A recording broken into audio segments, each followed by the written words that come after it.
Chef dan Pak.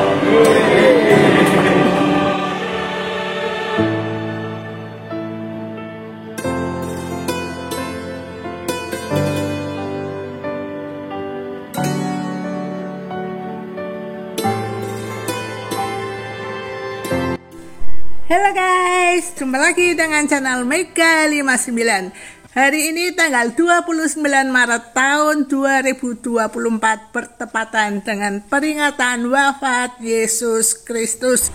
Kami akan mereview untuk kalian acara pementasan tablo kisah sengsara dan wafat Yesus Kristus yang dipentaskan oleh teman-teman dari SMA Bernardus dan OMK Pekalongan.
Bapak Ibu dan saudara-saudari yang terkasih, selamat pagi berkat. Semua akan menyaksikan tablo kisah sengsara Tuhan kita Yesus Kristus. Dalam tablo ini Anda akan dibagi menjadi dua bagian. Bagian yang pertama adalah berlokasi setting tempat ada di aula. Kemudian nanti setelah dilakukan cuci tangannya, setting akan bergerak ke dalam gereja. Tema tablo pada hari ini adalah Injil Bumi. Lihatlah manusia itu. Memperlukan dan mengenai sebuah jalan kesetiaan dan ketaatan, tanpa takut darah dan tak gentar menghadapi kebesaran. Walau jalan yang harus ditempuh harus melalui sesana hingga kematian pada kayu salib. Renungan sengsara Tuhan Yesus ini dalam pengharapan kita akan melihat kemanusiaan yang Ia hidupi, yang juga bisa merasakan rasa sakit dan tidak berdaya saat Ia ditinggalkan sahabat-sahabatnya.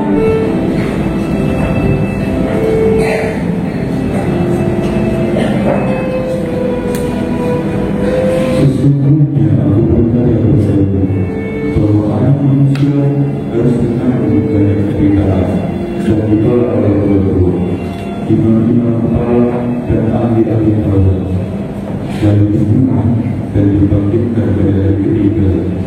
Setiap orang yang mau ikut aku, dia harus mau menyangkal dirinya dan memikul sayapnya setiap hari dan mengikut aku. Terakhir bersama murid-muridnya, malam itu Yesus mengajak 3 muridnya menuju ke bukit yang bernama Bukit Zaitun. Setibanya di bukit itu, Yesus meminta para muridnya untuk tetap berada di situ dan berkata kepada mereka,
Tidakkah kamu sanggup menjaganya dengan aku satu sama saja?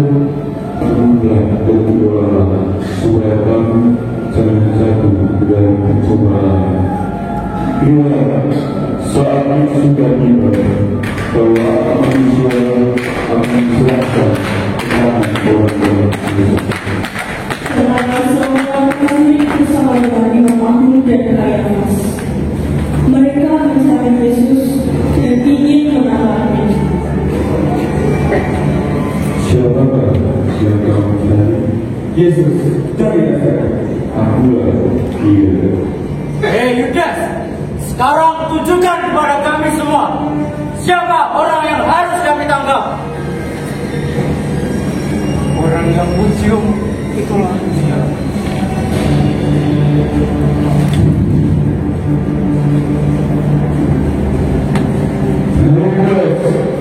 Kamu yang mendatangkan manusia dari semua. Tuhan, meski kamu menyampaikan dengan dalil,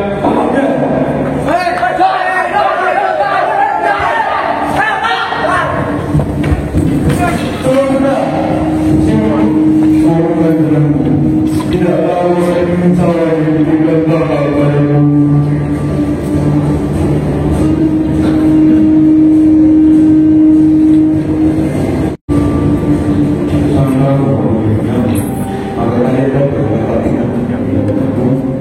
Adalah tiap-tiap hari juga selalu di tengah-tengah kalian di dalam kereta. Tapi kamu tidak menangkap aku. Tetapi jika aku yang berkata, karena saya yang seperti cepat. Oh iya. Dekat dulu. Dekat, cepat.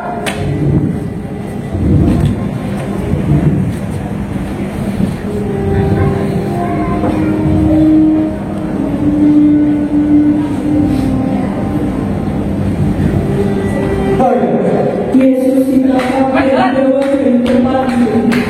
Ia diiringi ke ruang kemalangan.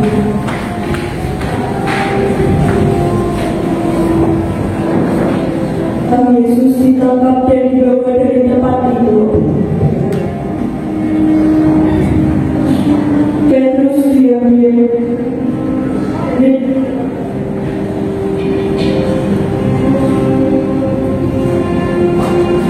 Setelah Yesus ditangkap dan dibawa dari tempat itu, Petrus diam-diam mengikuti dari kejauhan. Di tengah-tengah halaman itu, Petrus sedang duduk dalam keadaan kalut. Tiba-tiba seorang hamba melihat dia duduk dan diam.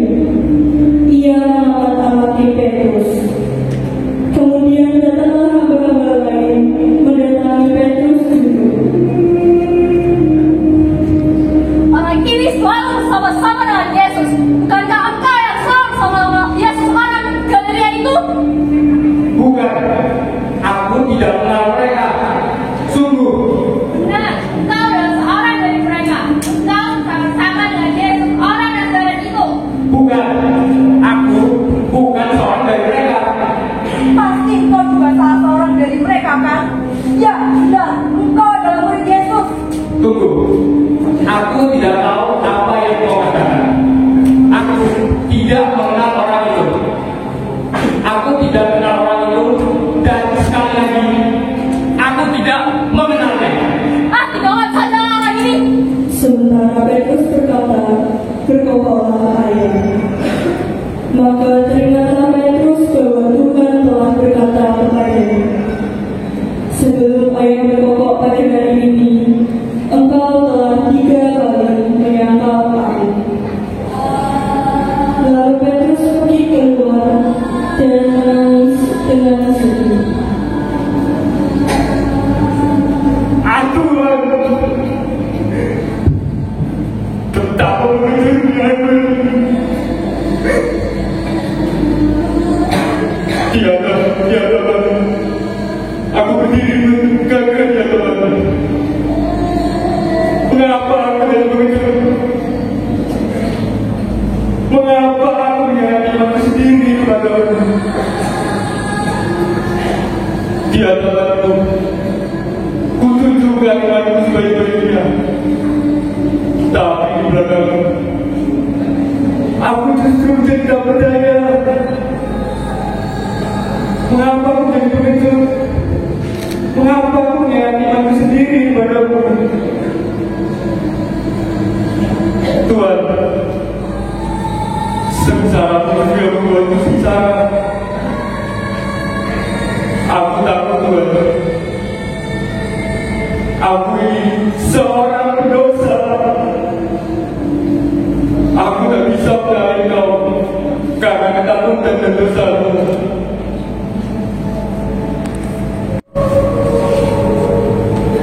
Sementara itu, Yesus telah dibawa ke mahkamah agama. Tepat di sini akan tercipta pembicaraan dan saksi-saksi dusta oleh orang banyak kepada Yesus. Maka berkumpulan para tua-tua bangsa Yahudi, imam-imam kepala, dan ahli-ahli Taurat untuk mengadili Yesus.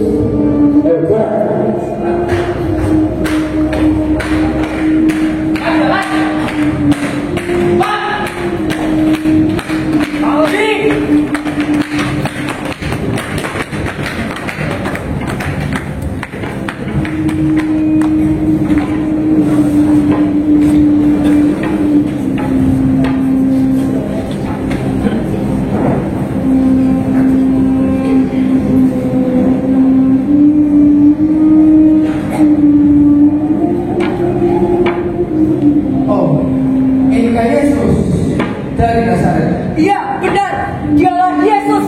Dialah orang yang membuat rusuh bangsa kami. Ia juga pernah berkata bahwa ia akan meruntuhkan bait suci dan dalam 3 hari akan ia dirikan kembali. Tidakkah engkau memberi jawaban atas tuduhan-tuduhan dan saksi-saksi ini terhadap engkau? Atau engkau Mesias, anak dari yang terpuji? Aku selalu mengajar di mana ibadah dan jalan mereka. Aku tidak pernah berbicara sendiri sendiri. Hadirlah mereka yang telah mendengar apa yang dikatakan. Begitu Pak, jangan memulai menakut.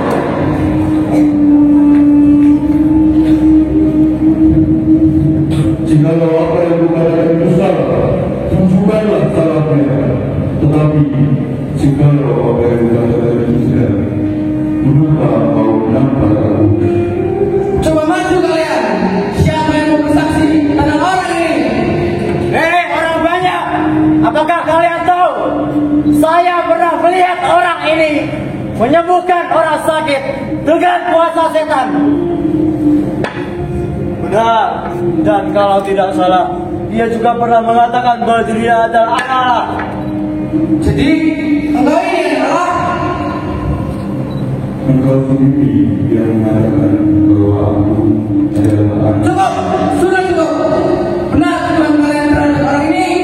Untuk apa kita perlu kesaksiannya lagi? Kita telah mendengar dari mulutnya sendiri. Ia telah menuntut Allah. Hukuman apa yang tepat untuk Yesus orang Nazaret ini? Bunuh dia! Bunuh dia! Hukuman dia! Tidak usah berlama-lama. Bawa dia ke gubernur. Bawa dia. Saksi dusta dan berbuat palsu kepada Yesus. Yesus tidak terlalu, hanya kebenaran yang dia katakan. Namun mereka tidak peduli akan kebenaran itu.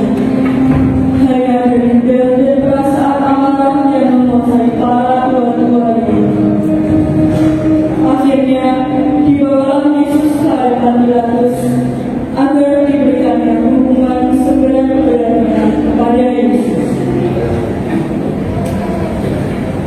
Yesus kemudian dibawa kepada Pilatus.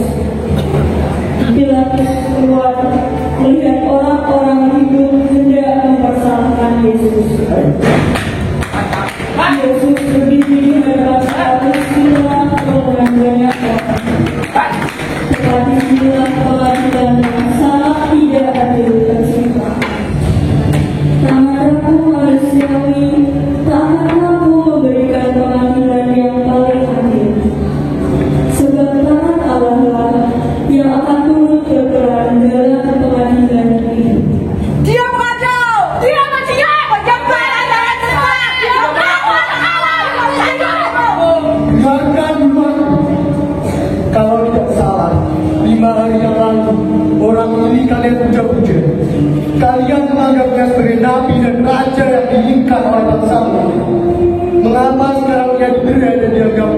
untuk dihukum. Apa yang buat kalian terhadap orang ini? Pilatus, kami semua telah melihat orang ini telah mengacaukan bangsa kami. Ia telah melarang orang membayar pajak kepada kaisar. Dan tentang dirinya ia mengatakan bahwa ia adalah anak Allah. Ia juga telah merusak hari Sabat. Kalau begitu, hukumlah dia sesuai dengan adanya. Ia tidak memiliki kesalahan di hadapan kaisar dan tidak ada hubungannya denganku. Oh betul, kami tidak diperbolehkan membunuh seseorang, maka kami menuntut Anda supaya orang ini dihukum mati saja. Seberapa besarkah kesalahannya? Dia patut untuk dihukum. Biar bertanya dia. Benarkah kau raja orang Yahudi? Apakah kau mengatakan hal itu dari hatimu sendiri? Atau orang lain yang mengatakannya kepadamu tentang aku? Apakah aku seorang Yahudi? Bangsamu sendiri dan imam-imam pahlawan yang telah menyerahkan kau kepadaku. Apa yang telah kau berbuat? Kerajaanmu bukan dari sini. Kita berbuat melawan supaya aku jangan diserahkan ke tangan orang Yahudi. Akan tetapi kerajaanmu bukan dari sini. Jadi, engkau adalah raja. Engkau sendiri yang mengatakan dan untuklah lahir dan datang ke dalam negeri supaya aku bersaksi tentang kebenaran. Setiap orang yang berasal dari kebenaran mendengar suaraku. Bagi orang banyak, aku tidak menemukan kesalahan apapun pada dirinya. Maka dari itu, aku tidak bisa menjatuhkan hukuman untuknya.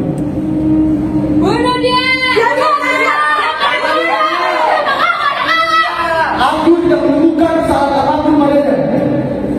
Namun, sesuai kebiasaan pada hari Paskah, aku menawarkan kepada kalian, lepaskan Yesus atau Barnabas.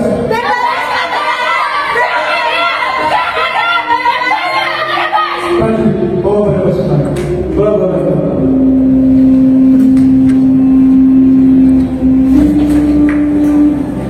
Sekali lagi kutawarkan kepada kalian, lepaskan Yesus atau Barnabas.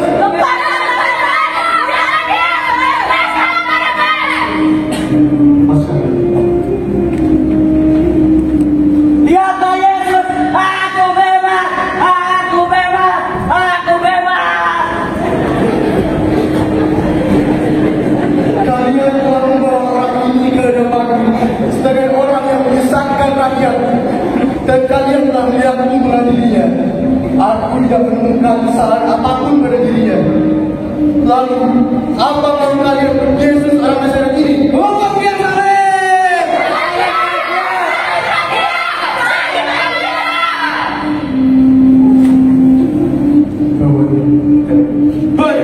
Pilatus kembali menenangkan ia mengambil Yesus dan memerintahkan prajurit untuk menyiksa agar ia bisa menangkap kemarahan orang itu.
Meskipun disiksa dan disesat secara tidak manusiawi, Yesus tidak meminta belas kasihan ataupun menjujurkan air mata.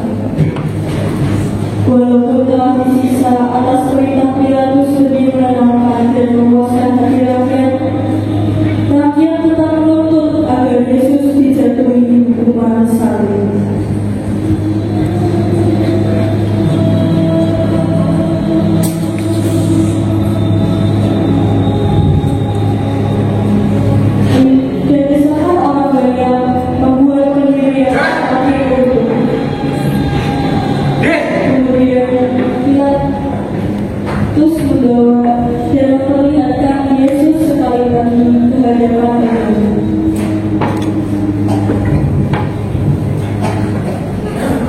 Pilatus berkata, lihatlah manusia itu.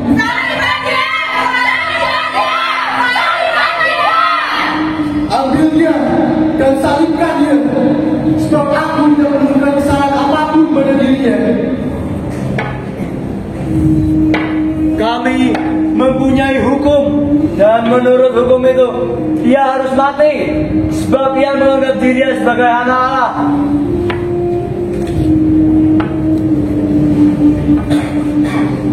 Dari manakah asalnya? Mengapa engkau diam? Bukankah engkau tahu aku mempunyai kuasa untuk melepaskan atau menyalibkan engkau? Dan di masa apa terhadap aku jika kuasa itu tidak diberikan dari atas. Oleh sebab itu dia yang menyerahkan aku padamu demi bisa dosa. Jika engkau membebaskan dia, engkau bukan sahabat Kaisar. Setiap orang yang mengaku bahwa dia adalah raja, dia melawan Kaisar.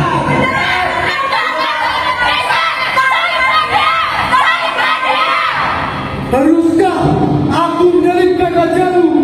Kami tidak mempunyai raja selain Kaisar.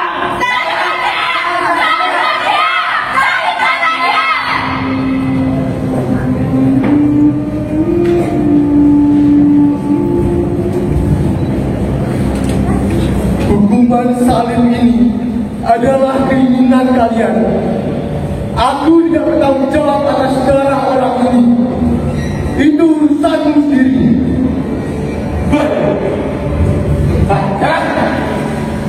pengadilan berakhir dengan keputusan Yesus Kristus.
kesengsaraan pula dalam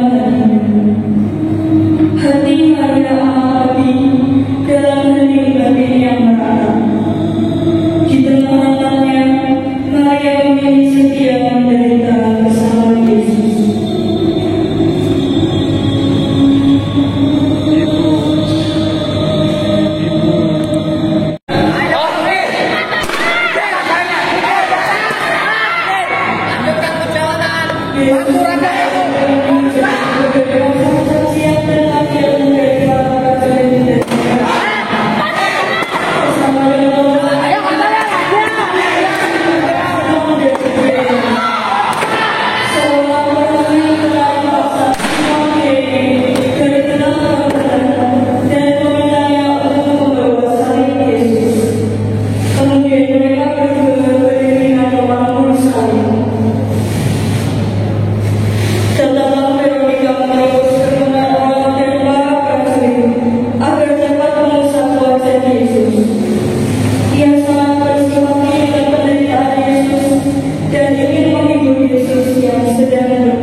Lihat, sudah 3 kali Tuhan menjatuhkan, namun dia tetap kuat untuk menyelesaikan kehendaknya kepada Bapa.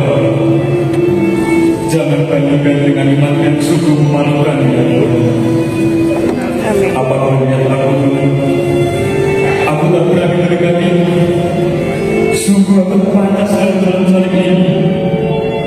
Aku tidak mau membangun salib ini lebih lama. Namun aku ingin berjanji padamu Tuhan, aku yang berdosa ini ingin kembali padamu, ingin membangun salib bersamamu, sebab Kau telah menyelamatkan harga bagi dosa-dosaku dengan salib yang Kalvari.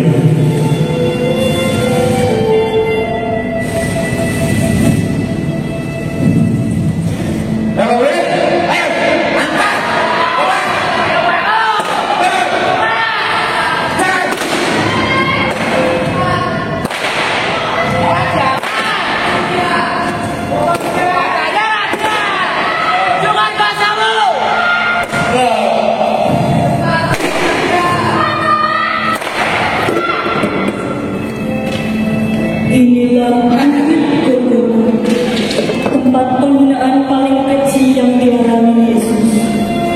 Serahkan manusia telah memanahkan sedang tangan dan kakinya siap ditembus paku-paku demi penebusan dosa-dosa kita. Sakit mengerikan seolah tak dirasakan, walau rintihan menghiasi bibirnya.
Allahku, ya mengapa kau meninggalkan aku?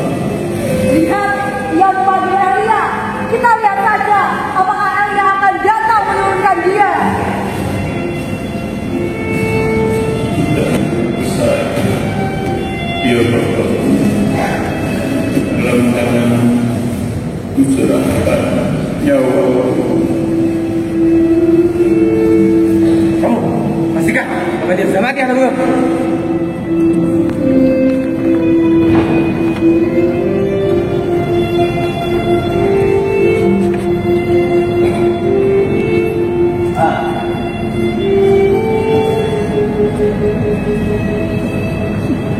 Sungguh, orang ini adalah anak Allah.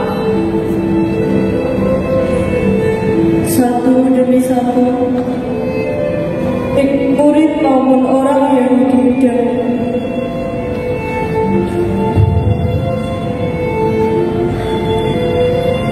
meninggalkan Yesus sendirian.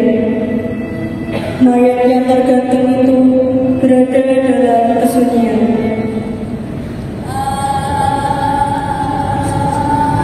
Lihat, coba lihatlah manusia itu. Dia Yesus Tuhan kita. Dia sungguh Allah dan sungguh manusia. Dialah yang menyelamatkan dosa-dosa kita.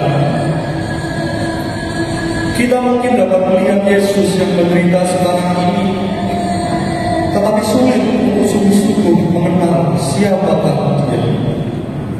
Coba sekali lagi, lihatlah manusia itu. Ketika kita diliputi duka cita dan kesedihan oleh sebab sulit dan beratnya hidup pelayanan, lihatlah manusia itu. Dia akan menghibur kita. Dia akan menyembuhkan dan memberi makna pada perjalanan hidup kita. Dia memberi kekuatan kepada kita yang lebih lesu dan berbeban berat. Lihatlah manusia itu.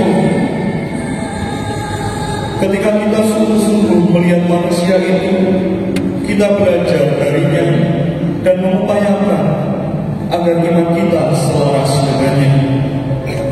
Beban kita diringankan, kedamaian kita diperdalam, dan dosa-dosa kita dihapuskan. Saat kita menerima salibnya, kita menjadi muridnya, kita diberi kesempatan untuk memikul salib kita, dan akan diberi banyak kelimpahan karunia dan sukacita. Kekecewaan, rasa sakit, kesedihan yang hadir dalam hidup pelayanan, dalam hidup prima akan hilang. Oleh sebab salibnya, kita bisa hidup dan kuat. Yusuf dari Arimatea, seorang murid yang masih setia kepada Yesus, datang kepada Pilatus dan meminta agar mayat Yesus diberikan kepadanya untuk dikuburkan. Karena Yusuf Arimatea adalah seorang anggota majelis besar yang baik dan benar. Hal itu dengan Yahudi yang tidak memperbolehkan mayat dibiarkan menjelang hari Sabat. Maka Yusuf Arimatea beserta beberapa murid Yesus menurunkan mayat Yesus dari kayu salib.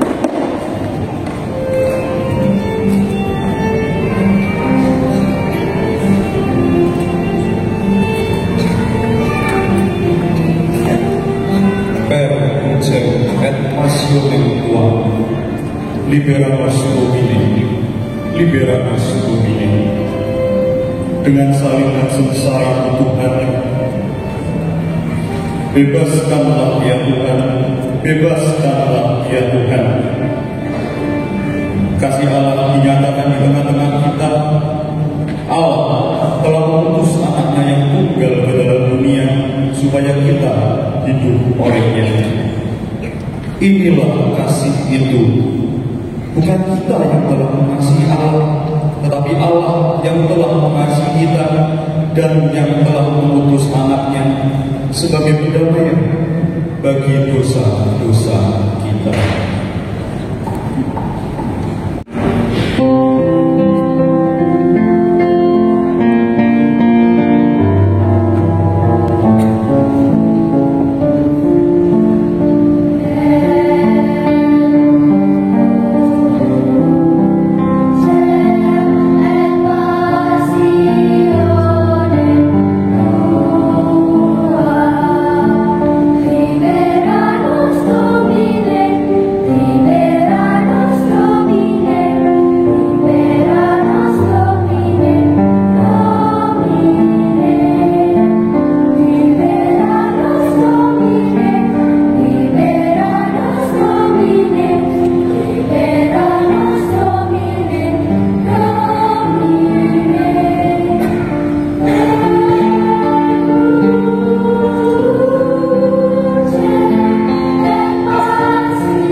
Mari kita berdiri, kita siapkan hati kita untuk menerima berkat. Kristus sudah selesai.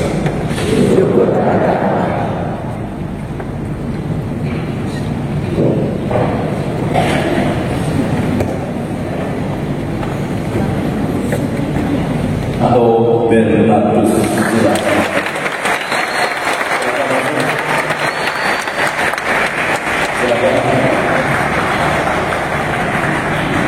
Silakan, ya bisa di tengah sini, tengah. Ini anak-anak kita, adik-adik kita dari SMA Santo Bernardus, sekolah paroki kita Mereka latihan bekerja keras, dan tidak semua Katolik ya Bapak Ibu Sister, tidak semua Katolik. Ini luar biasa. Kita beri terus sekali lagi.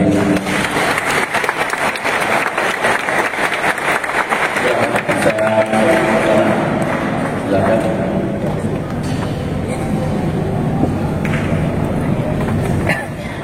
Kemudian juga kita panggil dari teman-teman dari anak-anak OMK yang juga duduk.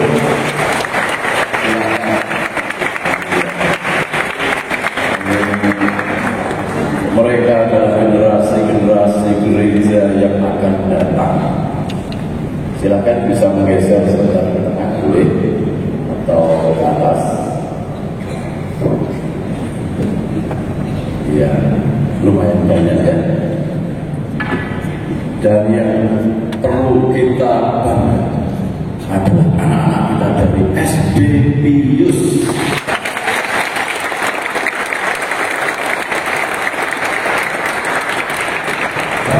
Yang menjadi pengarah, kita sambut Frater Vino dan Pak Bram.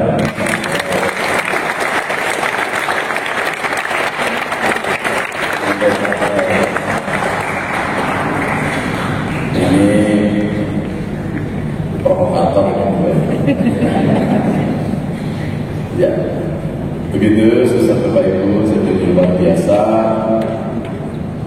Menjadi inspirasi kita bahwa mereka anak muda ikut serta dalam membantu kita untuk mengenal lebih dalam tentang kisah sengsara Tuhan kita Yesus Kristus. Silakan kalau menjadi betul.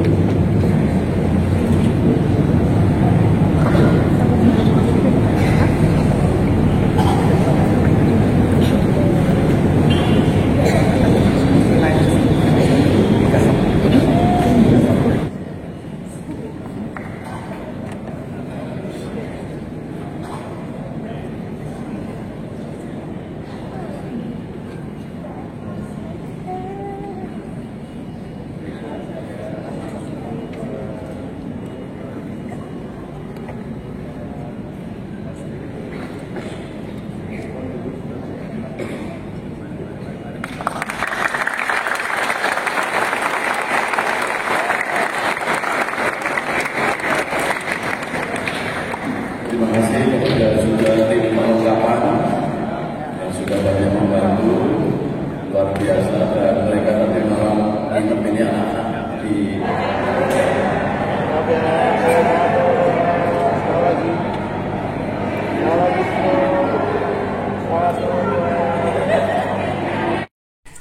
Demikian guys, akhir review channel Mega 59 dari Gereja Katolik Santo Petrus Pekalongan yang hari ini tanggal 29 Maret tahun 2024 pada peringatan Jumat Agung atau wafat Yesus Kristus mementaskan tablo kisah sengsara Yesus Kristus. Terima kasih telah menyaksikan video ini sampai selesai. Sampai jumpa lagi di video-video berikutnya.